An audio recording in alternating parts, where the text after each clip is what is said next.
नमस्कार। Railway exam की तैयारी कर रहे हैं तो एक ऐसा सब्जेक्ट है जिसे आप बिल्कुल मिस नहीं कर सकते। जी हाँ, हम बात कर रहे हैं एनवायरमेंटल साइंस की।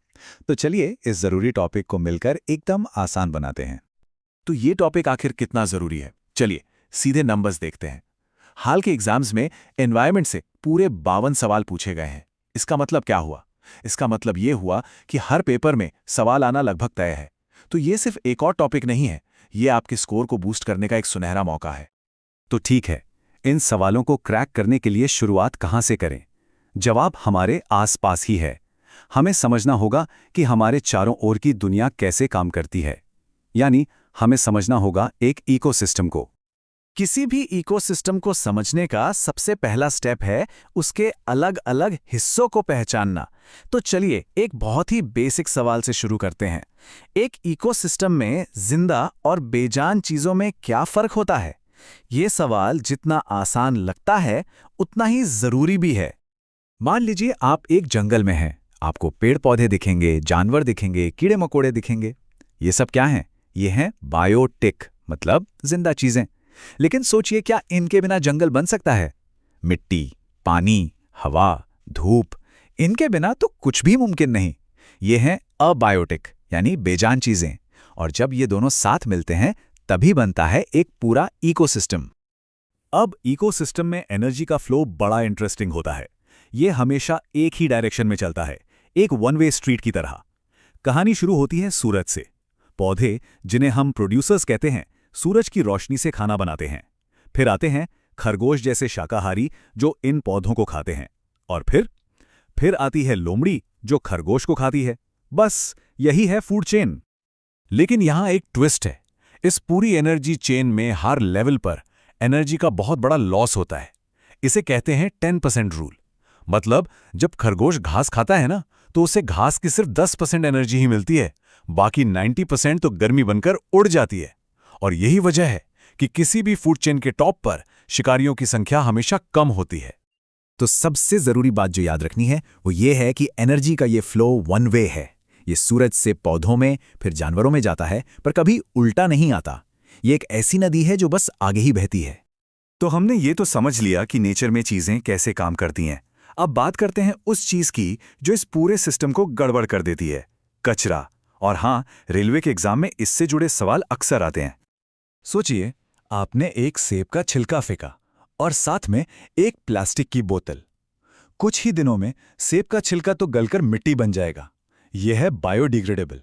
लेकिन वो प्लास्टिक की बोतल, वो तो शायद सैकड़ों साल तक वैसी के वैसे ही पड़ी रहेगी। क्यों? क्योंकि वो है नॉन बायोडिग्रेडेबल। और बस यही छोटा सा फर्क हमारे प्लैनेट के लिए बहुत बड़ा सिरदर्द है। और इसीलिए प्लास्टिक, थर्मोकोल जैसी चीजें एक बहुत बड़ी प्रॉब्लम है। वो कुदरत का हिस्सा नहीं बन पाती। वो बस हमारे आसपास जमा होती रहती हैं, हमारी जमीन, हमारे पानी को जहरीला बनाती हैं। तो हम कर क्या सकते हैं? जवाब है 5R फॉर्मूला। पहला आर, रिफ्यूज, मतलब मना कर दो, जैसे प्लास्टिक स्ट्रॉ के लिए ना कहना। दूसरा, रिड्यूस, यानी खरीदारी कम करो। तीसरा, रीयूज, एक ही चीज को बार बार इस्तेमाल करो। चौथा, रीपर्पस, मतलब किसी पुरानी चीज को नया काम दो। और आखिरी आर, रिसाइकल। ये पांचों मिलकर हमारे प्लैनेट को बचाने का एक जबरदस्त तरीका है। अच्छा, तो हमने जमीन की बात कर ली। अब जरा आसमान की तरफ देखते हैं, जहां एक इनविजिबल शील्ड हमारी हिफाजत कर रही है। हम बात कर रहे हैं ओजोन लेयर की। ये एक और सुपर इंपॉर्टेंट टॉपिक है जिसे जानना ही होगा। ये ओजोन लेयर पता है क्या है? ये हमारी पृथ्वी के लिए एक बहुत बड़े सनस्क्रीन की तरह है। ये O3 मॉलिक्यूल से बनी है और हमें सूरज से आने वाली खतरनाक अल्ट्रावायलेट यानी यूवी किरणों से बचाती है। अगर ये ना हो तो धरती पर जिंदगी बहुत बहुत मुश्किल हो जाएगी। तो इस जरूरी शील्ड का दुश्मन कौन था? इसका असली विलेन था एक केमिकल, क्लोरोफ्लोरोकार्बन, शॉर्ट में CFCs। ये पुराने फ्रिज और स्प्रे कैन्स में इस्तेमाल होता था। पर ये इतना खतरनाक क्यों था? कहानी कुछ ऐसी है, जब CFCs हवा में ऊपर जाते हैं तो सूरज की किरणें उन्हें तोड़ देती हैं। इससे रिलीज होता है क्लोरीन। और ये क्लोरीन एक ओजोन किलर की तरह काम करता है। सबसे डरावनी बात यह है कि क्लोरीन का सिर्फ एक एटम ओजोन के हजारों मॉलिक्यूल्स को तबाह कर सकता है। मतलब छोटा पैकेट, बड़ा धमाका।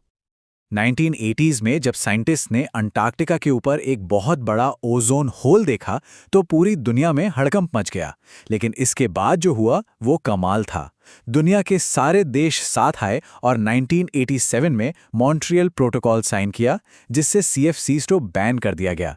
ये इस बात का सबसे बड़ा सबूत है कि जब इंसान चाहे तो मिलकर बड़ी से बड़ी मुश्किल को भी हल कर सकता है।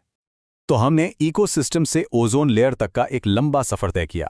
चलिए अब फटाफट इन सभी जरूरी पॉइंट्स को एक साथ समेट लेते हैं ताकि एग्जाम के लिए सब कुछ दिमाग में सेट हो जाए। तो मोटी मोटी 3 बातें याद रखनी हैं। पहली, इकोसिस्टम में एनर्जी हमेशा एक ही डायरेक्शन में बहती है।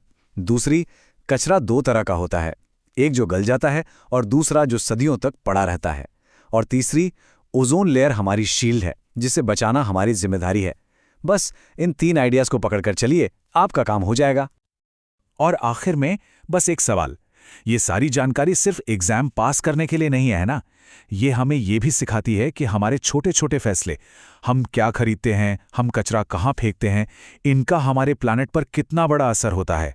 जब हम ये बातें समझने लगते हैं तो हम सिर्फ एक अच्छे स्टूडेंट नहीं बल्कि एक जिम्मेदार इंसान भी बनते हैं, और हमारे छोटे छोटे कदम ही मिलके एक बड़ा बदलाव ला सकते हैं।